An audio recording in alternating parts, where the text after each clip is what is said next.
years ago. Kind of, yeah. But this is different. This is so different. It's so big. It's so huge that I took a totally different approach, and I did it on purpose because I wanted to be something that I can learn from. That I wouldn't think about y'all, but there's probably a lot of people that probably could really benefit from this now that I'm a year past, year into this thing, over a year. But then I was like, no, I want to try a different way. Let me try having full faith and confidence in this process, in God and what he's going to do with this. And that has taught me just really changing my attitude about it. So even though people might have had the similar experience, doesn't mean that they healed from it or that they use it as a lesson or that they were blessed through that process.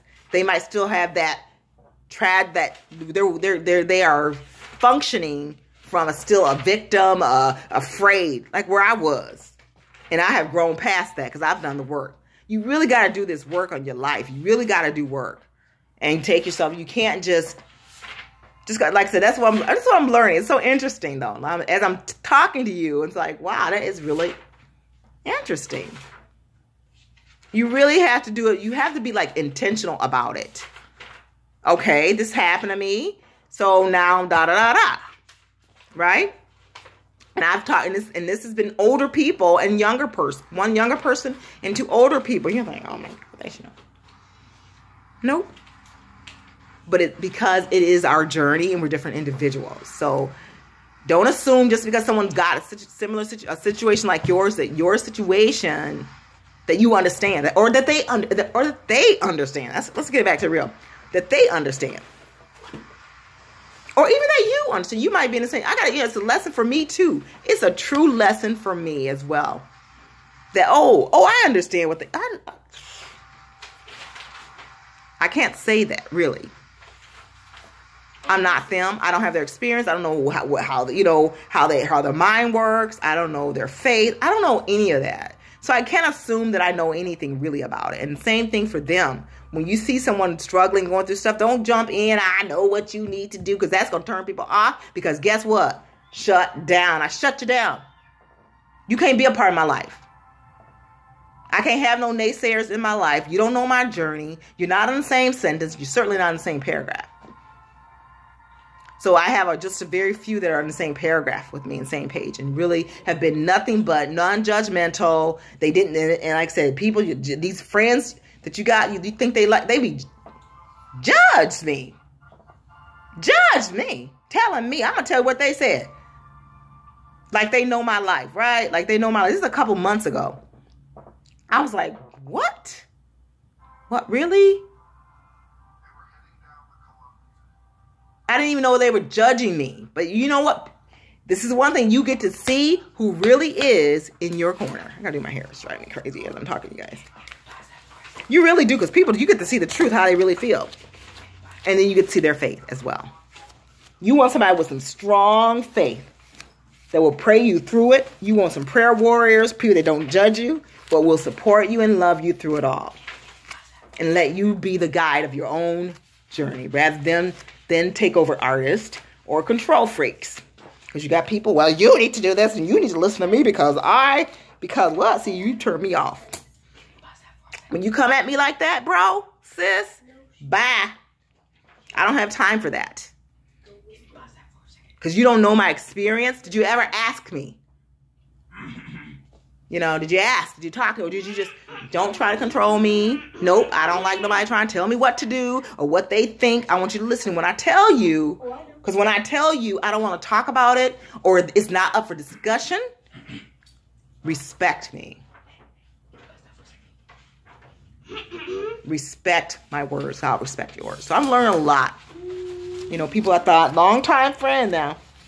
And I'm thinking, wow. But I heard they said to me, oh, how's it working for you? It ain't, how's that working for you? Like my way. Like they know better. Like they know better, right? They think that they have the best advice in the whole world. You need to listen to me because I have the best advice. Take a look at your own life. Go over there and mind your business. And I just realized that you're just not my friend. You might have this concern, but you can't be with me on this journey. Because I don't need that. And that's the thing. When you're going through something, you got to look at your whole situation. In this journey, do I really, because they might, you know what, they might have to be put on the back burner. And as you walk through this journey, and I had that before when I had to make that decision in 2014. It was the same exact situation. Because you can't share everything with other people. Because they always wanted, you got these people that they think they know what's best. And they don't even know. They haven't even asked you a question. They just jump right in. They don't even ask you questions. I think it's so important to ask questions rather than just jump in and say, I know the answer. Or maybe it's, active listening is a skill that a lot of people need to learn. That means to say, you know, where you sit there and you're just open to listening to that person, to really hear their heart and what they have to say, rather than coming, well, I think, you know, then you can't be in my corner. I don't want to hear you. Because you don't really know me. You don't really know my experience. And I had this before. It's like, oh my God. And don't tell me what I need to do. Don't come at me, bro or sis. You need to do this. You need, okay, really.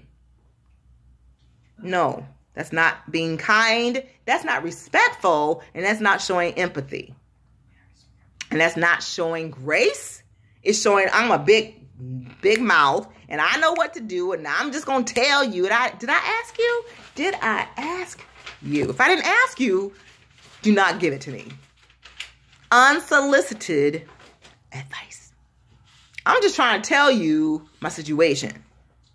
Don't jump in. I don't need you to jump in. Don't you know who I got on my side? Don't you know who I am? I'm the daughter of the king. Don't you know? Obviously not.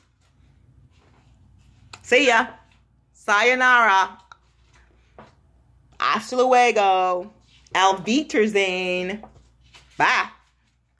It's that kind of situation. So you do get to learn like who is in your corner. And then you kind of like got to be careful with your stuff without trusting people as you're going through it. Especially when you're vulnerable.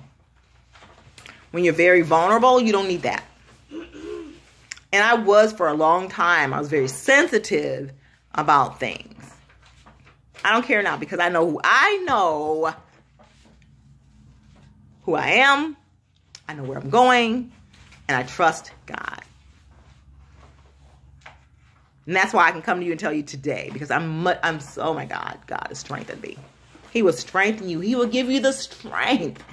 If you keep enduring. If you keep going through it. If you keep just trusting Him and asking, and He will answer your prayers. He will show you that you're stronger than what you realize. That you have what it takes to succeed because He gave it to you. He will never give you or allow you to go through this experience if He didn't think you could succeed. No weapon formed against you shall succeed or prosper. Right? You got to know that you are the head, not the tail. You're above and never beneath. Right?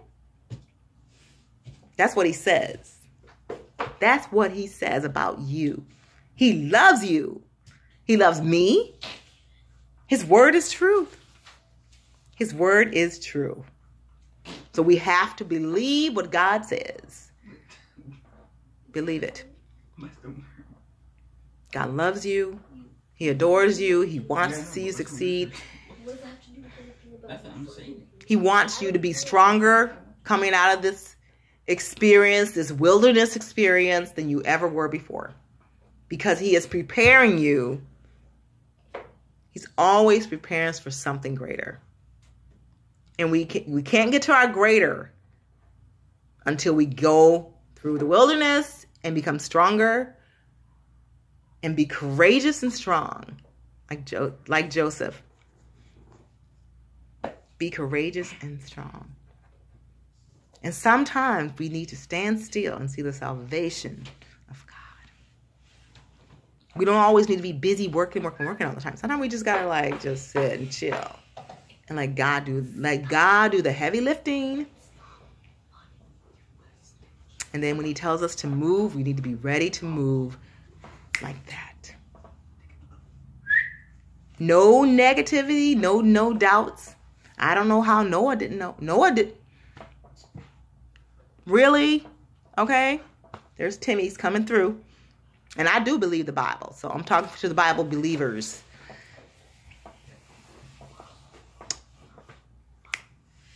I think about that. When I think about that, I think about when you go to school, like high school, and you get your syllabus, that first day of school. I hate that day of school. And then it's the syllabus, and it tells you all these classes and all these things you're going to learn in this class, each class. You're going to learn this. You're like, oh my God, this is me, my experience. I look at that like, wow, I'm never going to learn that stuff. I'm going to learn all that's a lot. But as the time goes on, those 9 months, school I go to is 9 months, September to June.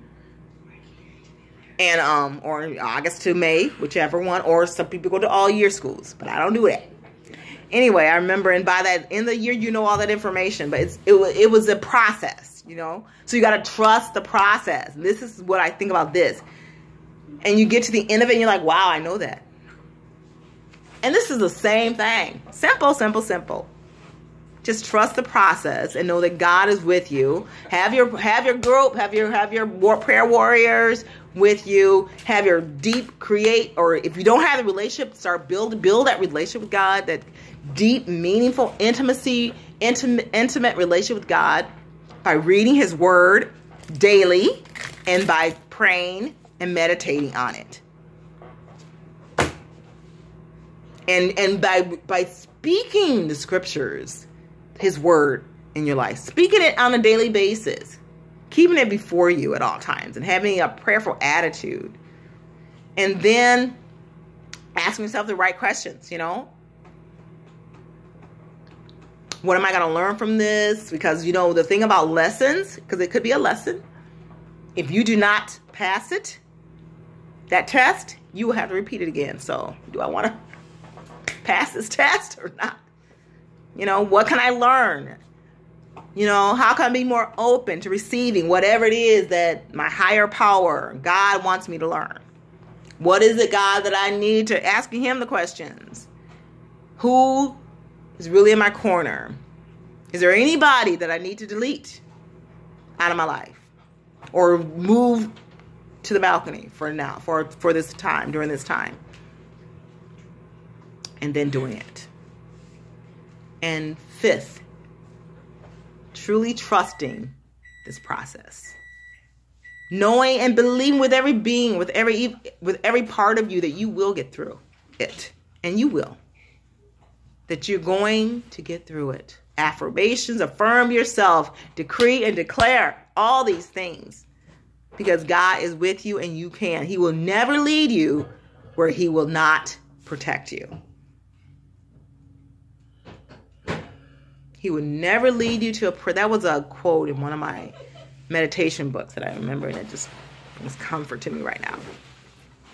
He would never lead you to a place or through a situation where He is not there to protect you. If He leads you to it, my recovery people, He will lead you through it. Love you. Take care.